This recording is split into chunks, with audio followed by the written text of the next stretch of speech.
Hello everyone, we will show you how to configure a general switch off with coviva, to turn off all the lights. For this, we will create a covigram. Press plus to add a new covigram.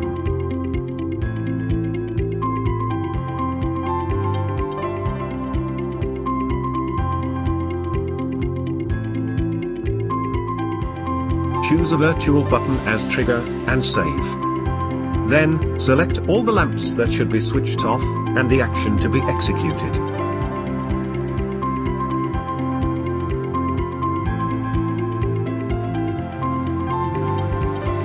Save your settings. The button Turn All Lights Off is now ready.